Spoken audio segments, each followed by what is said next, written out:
Hello दोस्तों, जी के with Govinda में आपका स्वागत है। आज मैं आप लोगों के डिमांड पूरी करने जा रहा हूं। आप लोगों ने सोशल साइंस का मुझे बोला था कि सोशल साइंस का वीडियो लाइए, ठीक है। और बच्चों के लिए मैं क्लास 10 का जो है 2023 एग्ज़ाम के लिए बहुत ही महत्वपूर्ण क्वेश्चन जो मॉडल सेट 1 से है, सारे क्वेश्चन बैक टू बैक लेकर आया हूं। तो चलिए देर ना करते हुए वीडियो स्टार्ट करते हैं। और सबसे पहले आपको एग्ज़ाम के लिए बेस्ट ऑफ लक और बढ़िया से एग्ज़ाम दीजिएगा। चलिए, पहला क्वेश्चन है कि कल्पना दर्श किसे कहते हैं। तो कल्पना दर्श एक ऐसे समाज की कल्पना जो इतना आदर्श हो कि उसका साकार होना लगभग असंभव हो। यानी समाज ऐसा बड़ा से छोटा या छोटा से बड़ा इक्वल तो हो नहीं सकता, और ये समाज व्यवस्था अगर इक्वल हो जाए तो उसे कल्पनादर्श यानी कल्पना कहते हैं ना, या यूटोपिया कहते हैं। इसका जो प्रतिपादक था वो फ्रेडरिक सरियू था, जो फ्रांसीसी चित्रकार था, ठीक है। नेक्स्ट, सत्याग्रह के विचार का क्या अर्थ है, ठीक है। ये क्वेश्चन यहाँ नहीं होगा। सत्याग्रह के विचार का अर्थ होता है सत्य को ही अपनी शक्ति बनाकर, है ना, अन्याय के खिलाफ आवाज़ उठाना। महात्मा गांधी ने जो है दक्षिण अफ्रीका में किया, या फिर हम कह सकते हैं कि महात्मा गांधी का एक विचार था अहिंसा, ठीक है। अहिंसा के द्वारा ही, अर्थात ना लाठी डंडे का प्रयोग नहीं करना, सत्य की आग्रह पर विचार करना, यही था उनका विचार। इसी को हम सत्याग्रह कहते हैं। और ये चंपारण में भी उन्होंने यही किया था, ठीक है। बिना लाठी डंडा चलाए हुए विरोध प्रकट करना ही सत्याग्रह कहलाता है। नेक्स्ट, किन्हीं दो राजनीतिक दलों के नाम बताएं। तो राजनीतिक दल दो, बीजेपी और कांग्रेस। बीजेपी की स्थापना जो है 1980 में हुई, ठीक है। और कांग्रेस की स्थापना जो है 28 दिसंबर 1885 A.O. ह्यूम द्वारा, ठीक है। नेक्स्ट, किन्हीं दो गैर परंपरागत स्रोतों के नाम लिखे। तो गैर परंपरागत स्रोत, ठीक है, गैर परंपरागत स्रोत में सौर ऊर्जा और पवन ऊर्जा, इसके अलावा और भी भूतापीय ऊर्जा, ठीक है, इत्यादि हो सकता है जो प्रदूषण ना फैलाए, ठीक है। नेक्स्ट, सड़क परिवहन की दो विशेषताएं हैं, यानी सड़क के क्या लाभ है हम कह सकते हैं, ठीक है। तो सड़क जो है बनाने में लागत कम आता है, पैसा कम लगता है, ठीक है। सड़क बनाने में पैसा कम लगता है, वहीं कम वस्तुओं की ढुलाई, कम व्यक्तियों, कम दूरी के लिए परिवहन, और सड़क सभी जगह सुलभ हो सकता है, जबकि रेलवे हर जगह बिछाना संभव नहीं है। पहाड़ पर नहीं बिछ सकता है रेलवे, ठीक है। नेक्स्ट, मुद्रा को परिभाषित कीजिए। मुद्रा जो है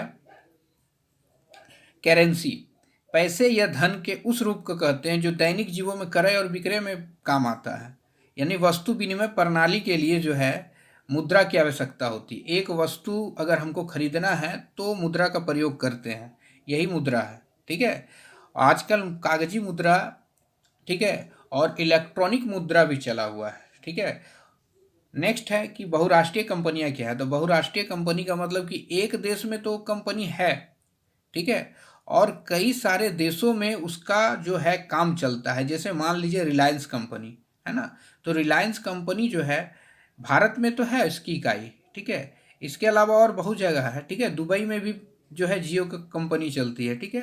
इसी तरह बहुत जगह जो है कंपनियां, जो बहुराष्ट्रीय कंपनी एक देश में, जैसे MRF टायर की कंपनी है, ठीक है, विदेशी कंपनी है, भारत में भी है, बहुत जगह है। तो इस तरह की कंपनियों को बहुराष्ट्रीय कंपनियां कहते हैं।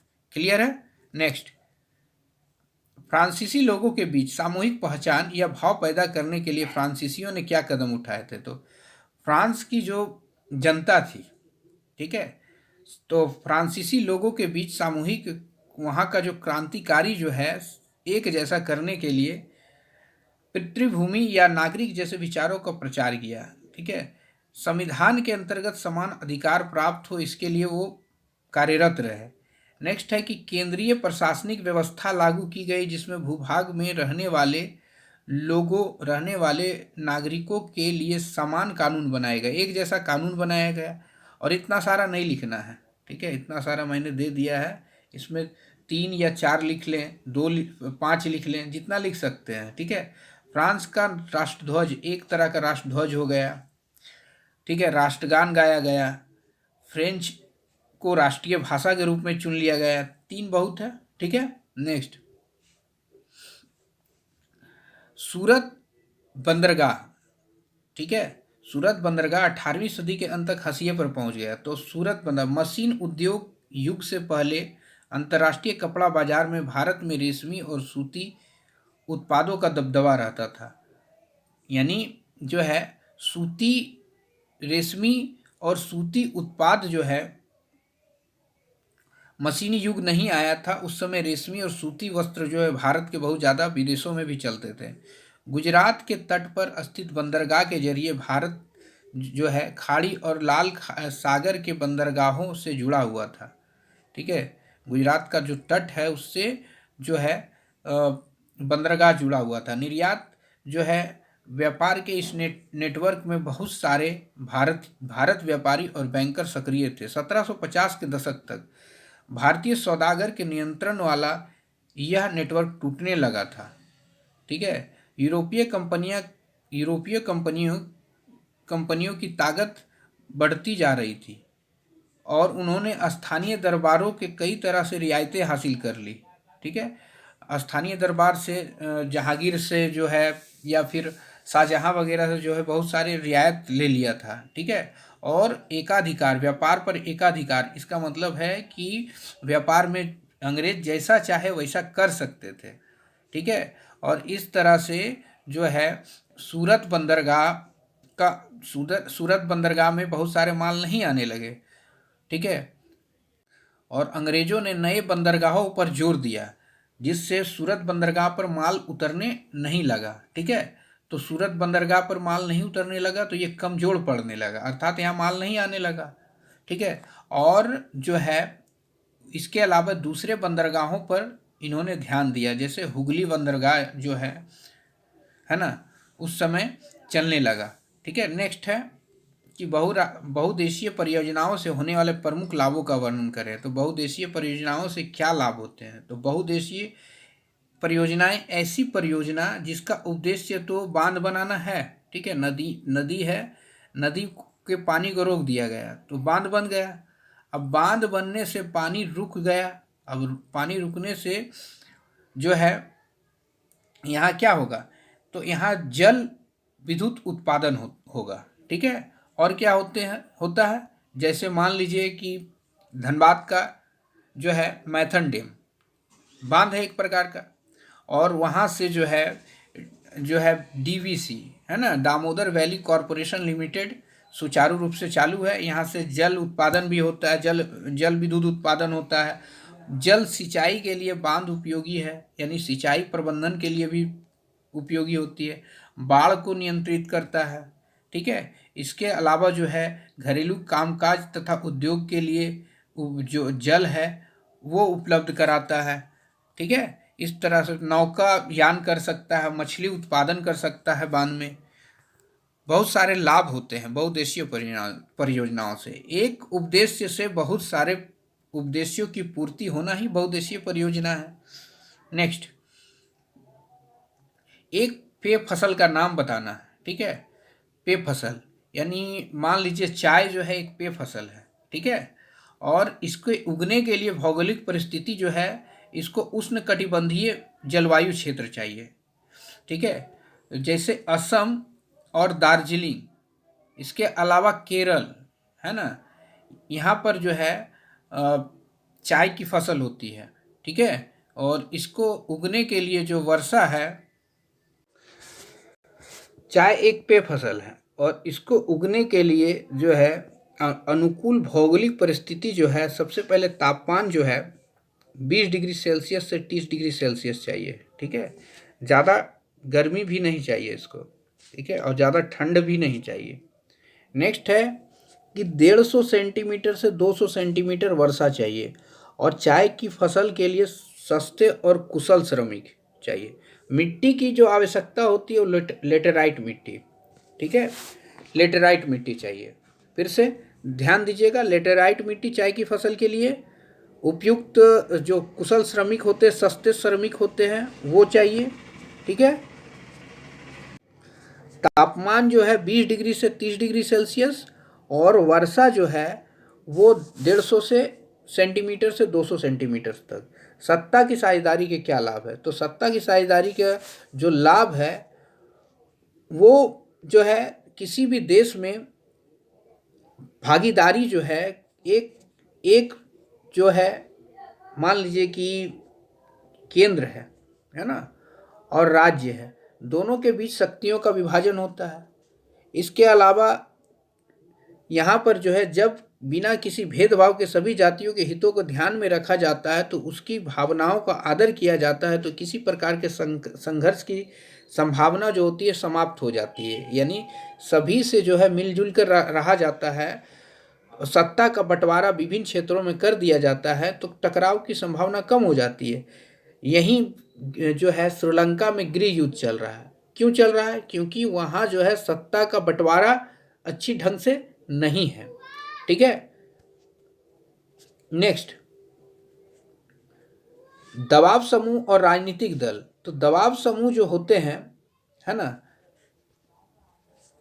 दबाव समूह, राजनीतिक दल में अनेक नेता होते हैं, जबकि दबाव समूह का नेतृत्व केवल एक ही नेता करता है ना। एक दबाव समूह था अन्ना हजारे का, ठीक है, तो अन्ना हजारे ने नेतृत्व किया। ठीक है, नेक्स्ट है कि राजनीतिक दलों में कुछ चुने हुए लोग ही होते हैं, जबकि दबाव समूहों में पूरा वर्ग होता है ना। ढेर सारा लोग पीछे में दबाव समूह में शामिल होते हैं। ठीक है, और राजनीतिक दल में कुछ ही लोग आते हैं। अब नेता बनना है, किसी को प्रधानमंत्री बनना है, मुख्यमंत्री बनना है, तो कोई एक ही आएगा। एमएलए बनना है, एमपी बनना है ना, तो एक या दो आएगा, या बहुत सारे लोग आते हैं तो एक ही बनता है। ठीक है, नेक्स्ट है राजनीतिक दल सत्ता में प्रत्यक्ष भूमिका निभाते हैं।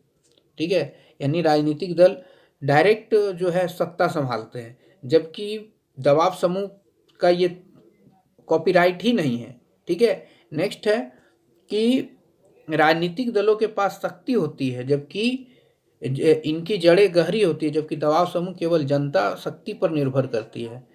ठीक है, नेक्स्ट है कि तकनीकी विकास ने खाद्य उपलब्धता की सुगम और अति प्रभावी बना दिया। यानी खाद्य जो है उपलब्ध हो पा रहा है तकनीकी कारणों से।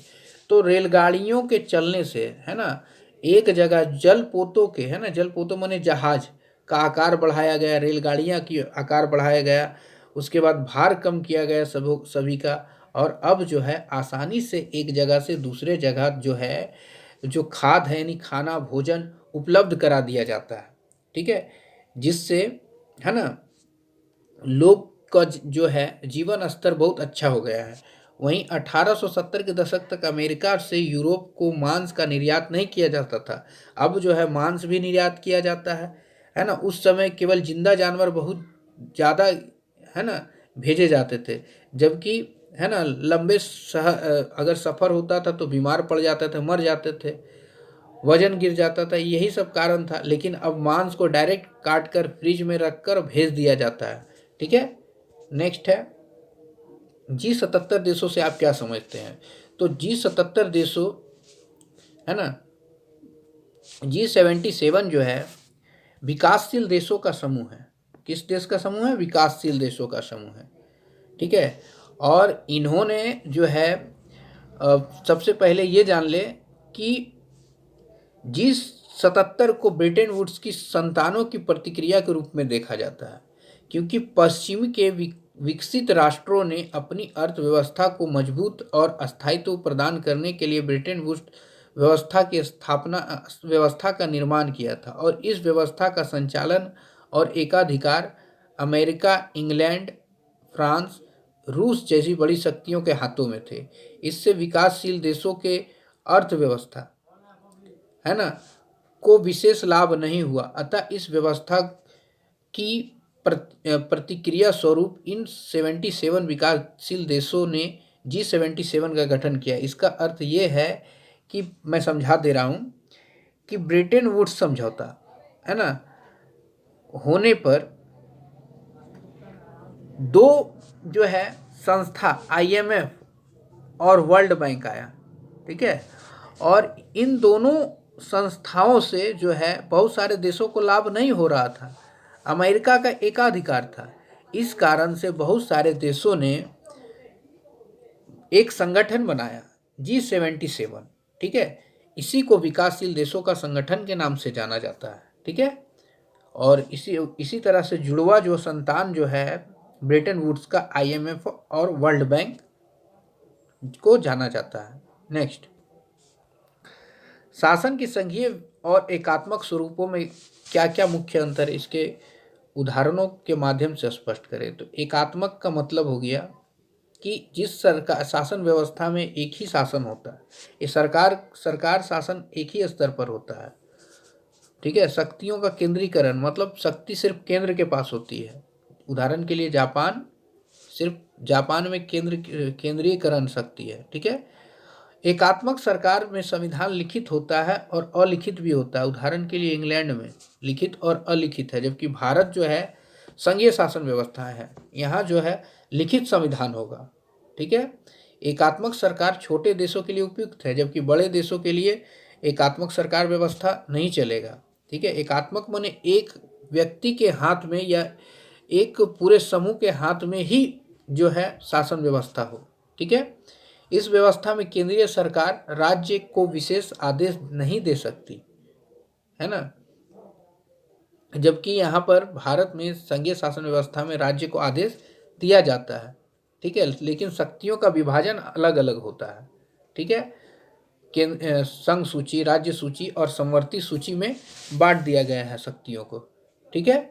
नेक्स्ट है कि संघात्मक सरकार में संविधान जो है लिखित होता है, अभी बताया मैंने। संघात्मक सरकार बड़े देशों के लिए उपयुक्त है ना,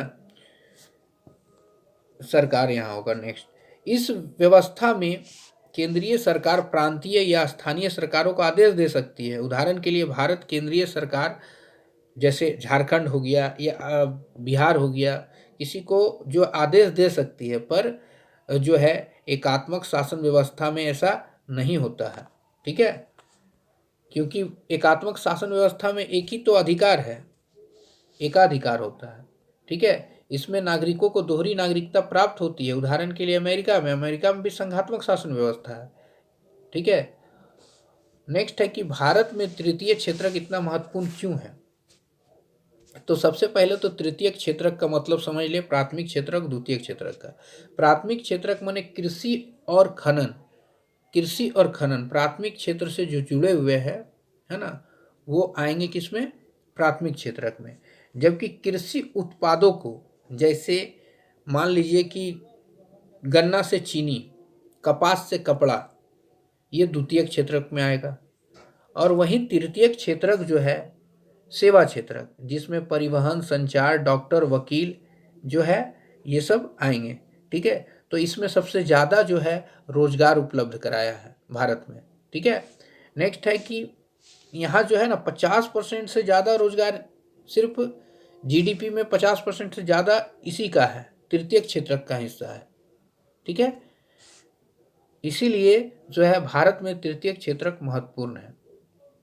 मृदा अपरदन का मतलब हुआ कि मृदा का कटना, ठीक है, चाहे हवा द्वारा मृदा बह जाए, उड़ जाए, या पानी द्वारा, बाढ़ द्वारा बह जाए, यानी मृदा के आवरण का हटना ही मृदा अपरदन कहलाता है। सिंपल सा बात है, ठीक है। और मृदा अपरदन को रोकने का उपाय, अच्छा, मृदा महत्वपूर्ण है क्योंकि मृदा में ही फसलें उगाई जाती है।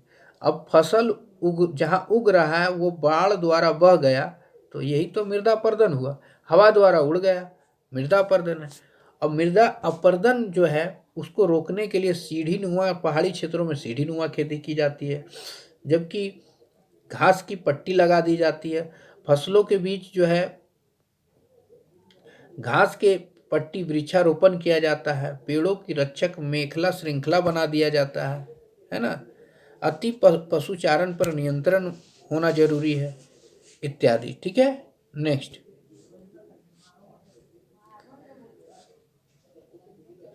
अगर आपको वीडियो पसंद आया हो तो सब्सक्राइब करें, ताकि और भी आने वाले वीडियो आपको नोटिफिकेशन जो है आपको मिल जाए, ठीक है। धन्यवाद।